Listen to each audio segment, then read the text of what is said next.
आज हम जानेंगे रा की मात्रा के प्रकार। तो रा की जो मात्रा होती है वो 3 प्रकार की होती हैं। एक होती है जो कि किसी भी अक्षर के ऊपर से लगती है, जैसे कि हम रा की रेफ कहते हैं। दूसरी लगती है नीचे साइड से, जिसे हम पदेन मात्रा कहते हैं। और एक होती है रिर की मात्रा, जिसे हम री कहते हैं। तो रा की मात्राएं होती हैं, ये होता है आधा रा। क्या कहलाता है ये? आधा रा, यानी कि रा उसके नीचे अपन ने हलंत बना दिए तो वो हो जाएगा रा। अब इसका उच्चारण कब कैसे होता है? जैसे अपन ने लिखा बर्फ, क्या लिखा अपन ने? बर्फ। तो पहले अपन क्या बोलेंगे? बा, ठीक है। उसके बाद धन आधा रा, और फिर बोलेंगे अपन बा। इसको पढ़ेंगे अपन बा रे फ, बर्फ। क्या पढ़ेंगे? बर्फ। लेकिन हमने यदि लिखा क्रम, क्या लिखा हमने?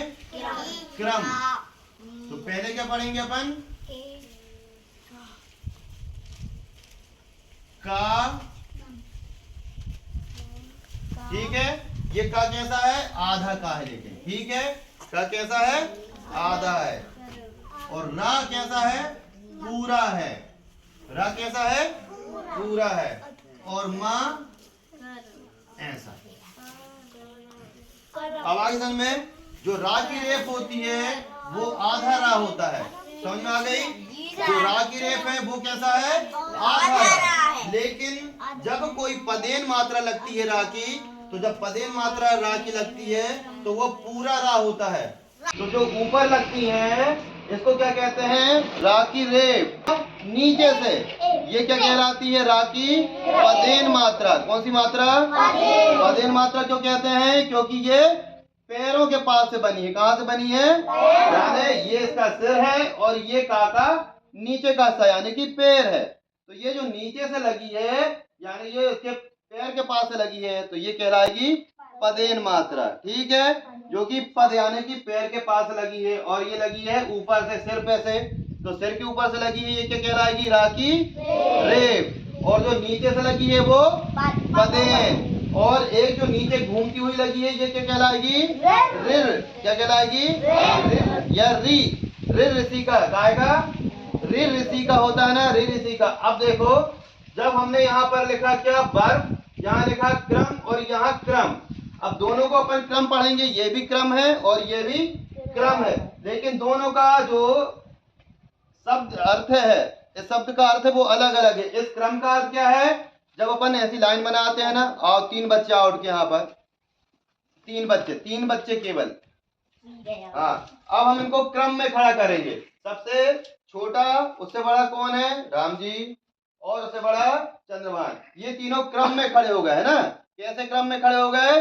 छोटा, फिर बड़ा, और फिर उससे बड़ा। ये हो गया क्रम। क्या हो गया? ये क्रम। इसको कहीं चलो बैठ जाओ। तो ये वाला कहलाएगा क्रम। क्रम यानी कि अपन लाइन में खड़े हो गए, एक निश्चित ऊंचाई पे खड़े हो गए। इसके बाद ये वाला जो क्रम है, इसका मतलब क्या होगा? इसको भी अपन क्रम पढ़ेंगे, है ना? इसका मतलब क्या होगा? क्रम। कौन सा क्रम? नहीं, वो तो है, लेकिन हम इसका अर्थ पूछ रहे हैं। शब्द का अर्थ क्या होगा? पेट में कृमि होती है ना, होती है कि नहीं चुनमुने? वो वाले ये क्रम, ये वाला ऐसा लिखेंगे, ये वाला क्रम ऐसा लिखेंगे। ऐसे ग्रह देखो, एक ग्रह ये है और एक ग्रह ये है, दोनों को अपन क्या पढ़ेंगे? ग्रह। लेकिन अब कौन बताएगा कि इस ग्रह का मतलब क्या है और इस ग्रह का मतलब क्या है? दोनों ग्रह होता है, जो आकाश में ग्रह स्थित है उसको बोलते हैं, यानी कि प्लेनेट का मतलब ग्रह, और उसको अपन ऐसा लिखेंगे। अब ये जो ग्रह लिखा है अपन ने, इसका अर्थ क्या होगा? होता है घर। आ गया समझ में? ये जो ग्रह है इसका मतलब होता है जिसमें अपन रहते हैं, वो वाला जो घर होता है ना, अपन कहते हैं गृह प्रवेश होना है। तो उसमें कौन सा ग्रह लिखेंगे अपन? उसमें री, जिसमें री ऋषि की मात्रा आती है, उसमें नीचे वाला ऐसा लगाएंगे अपन, जो सी बनता है ना ऐसा। तो ये कहलाएगा ग्रह और ये कहलाएगा ग्रह। अब समझ में आ गई? रा की कितनी मात्रा बनती है? 3 मात्राएं। कौन कौन सी? रा की रेफ, और रा की पदेन मात्रा, और ऋण की मात्रा। ठीक है, अब आगे बात समझ में। वो आधा रा नहीं होता, वो कैसा होता है? पूरा रा होता है। तो जब हम क्रम की संधि विच्छेद करेंगे, क्रम को तोड़ेंगे, तो कैसे निकलेगा? वो का निकलेगा आधा, रा बनेगा पूरा, और मा बनेगा पूरा। ठीक है, तो का उच्चारण थोड़ा सा होगा, क र म, क्रम। ठीक है, तो ये हो गया क्रम। अब हमने लिखा कर्म, क्या लिखा हमने? कर्म। अब हम कर्म को तोड़ेंगे, क्रम कर्म, और इसको तोड़ेंगे तो कैसे होगा? का, ठीक है, का कैसा है? पूरा है। का कैसा है? पूरा है। लेकिन आधा क्या बनेगा? रा, आधा रा, और फिर धन मा, ये कहलाएगा कर।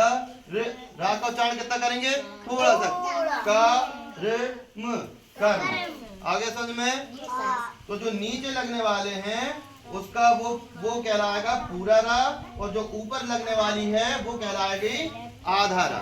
ठीक है, जैसे हमने लिखा बर्फ, तो बा आधा रा और फ बर्फ। लेकिन जब क्रम आता है तो उसमें का आधा आएगा, रा आएगा और फिर मा आएगा। ऐसे ही हम लिखें ग्रह, क्या लिखा हमने? ग्रह। इसका संधि विच्छेद क्या होगा? गा धन रा धन हा। अब इसमें ये बताओ कि आधा गा है कि आधा रा है?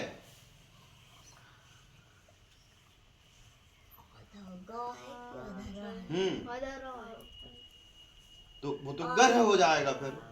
आधा गा है, आधा रा है, फिर रा है, फिर हा है। तो जो नीचे वाली मात्राएं हैं, जिसमें नीचे आने की पदें लगी हो या री की लगी हो, उसमें हमारा जो पहला अक्षर होता है वो आधा होता है और रा उसमें पूरा होता है। और जब रा की रेफ लगाई जाती है तो रा की रेफ कैसी होती है? हमेशा आधा रा होता है। जैसे कि कर्म, बर्फ, सूर्य, पर्दा। इसमें पर्दा को अपन संधि विच्छेद करें तो क्या होगा? पर्दा लिखा हमने यहाँ पर, पर्दा। अब पर्दा को हम यदि तोड़े, संधि विच्छेद करें तो पा, फिर कैसा रहा? आधा रा। कैसा रहा? आधा रा। धन दा में आगे मात्रा दा, पर्दा।